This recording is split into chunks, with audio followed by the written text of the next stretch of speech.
வணக்கம் நண்பர்களே.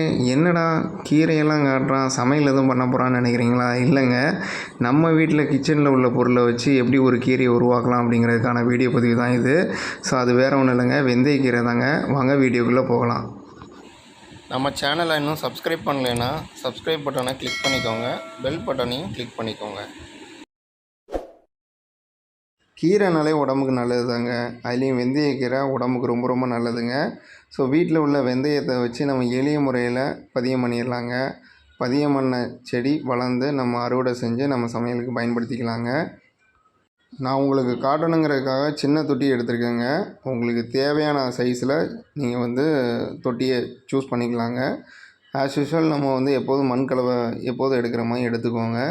ஸோ அந்த மண் கலவையில் நம்ம ஒரு நாள் நைட்டு ஊற வச்ச வெந்தயத்தை எடுத்து தூவி விட்றோங்க. வெந்தயத்தை நல்லா தூவி விட்டு ஒரு லேயர் மட்டும் மண் கலவையை லைட்டாக மேலே நம்ம தூவி விட்டால் போதுங்க. ஸோ நமக்கு ஈஸியாக வெந்தய செடி வளர்ந்துடும். நம்ம அதுலேருந்து கீரையை அறுவடை செஞ்சுக்கலாங்க. வெந்தயக்கீரை உடம்புக்கு ரொம்ப ரொம்ப நல்லதுங்க. அதுலேயும் நரம்பு தளர்ச்சியை சரி செய்யுங்க. ப்ளஸ் சூட்டை தணிக்குங்க. அப்புறம் கண் பார்வைக்கு ரொம்ப நல்லதுங்க.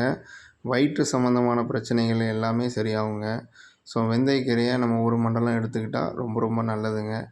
ஸோ வீடியோவில் பார்த்துருக்க மாதிரி நம்ம எளிய முறையில் நம்ம வீட்லேயே நம்ம வெந்தயத்தை வச்சு நம்ம வெந்தயக்கீரையை உருவாக்கிடலாங்க. நீங்கள் மண் லேயரை போட்டு முடித்த பிறகு தண்ணியை மட்டும் வச்சு ஸ்ப்ரே பண்ணால் போதுங்க.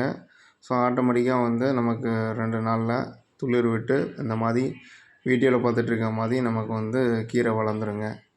ஸோ இந்த வீடியோ உங்களுக்கு பிடிச்சதுன்னா லைக் பண்ணுங்கள், ஷேர் பண்ணுங்கள், சப்ஸ்கிரைப் பண்ணுங்கள். நன்றி, வணக்கம்.